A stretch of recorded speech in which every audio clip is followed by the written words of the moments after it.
Dans cette vidéo, nous allons voir comment utiliser la fonction ln pour résoudre des équations et inéquations. C'est-à-dire comment répondre à ce genre de questions, résoudre les équations et inéquations suivantes. C'est parti!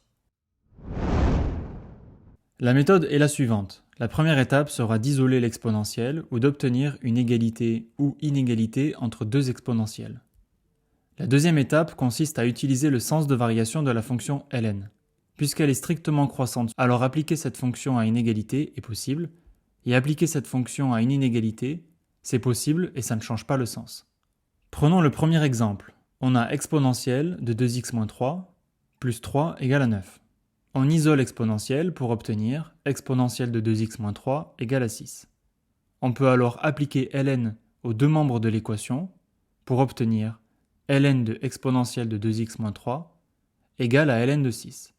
Et par définition, ln de exponentielle de 2x moins 3, c'est égal à 2x moins 3. Du coup, notre équation elle devient 2x moins 3 égale à ln de 6, et il ne reste plus qu'à isoler x. On a donc 2x égale à ln de 6 plus 3, soit x égale à ln de 6 plus 3, le tout divisé par 2. La résolution est terminée, la seule solution c'est ln de 6 plus 3 divisé par 2. On peut passer à l'inégalité suivante, exponentielle de 2x moins 3 moins exponentielle de 4x plus 1 supérieur à 0. L'inéquation devient exponentielle 2x moins 3 supérieure à exponentielle 4x plus 1 de manière à avoir une inégalité entre deux exponentielles. On peut maintenant appliquer la fonction ln, qui est strictement croissante, donc l'ordre est inchangé. Et au final, l'équation devient 2x moins 3 supérieur à 4x plus 1. Il ne reste plus qu'à isoler x. On a moins 2x supérieur à 4, c'est-à-dire x inférieur à moins 2. Dans cette inéquation, x au départ, c'est un réel quelconque, puisque exponentielle, elle est définie sur r. Donc x peut prendre n'importe quelle valeur. Du coup, les solutions de notre inéquation, ce sont les réels inférieurs à moins 2.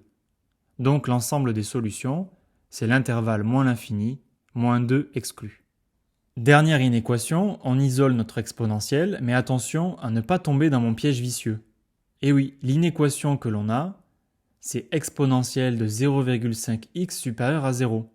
Il ne faut surtout pas appliquer la fonction ln à cette inégalité, puisque le membre de droite y vaut 0. Mais du coup, comment faire? La résolution est assez simple. Au final, résoudre cette inéquation, c'est chercher les valeurs de x pour lesquelles exponentielle de 0,5x est supérieure à 0. Or, une exponentielle, c'est toujours un nombre strictement positif. Donc, cette inéquation est tout le temps vraie, ce qui veut dire que l'ensemble des solutions, c'est moins l'infini plus l'infini.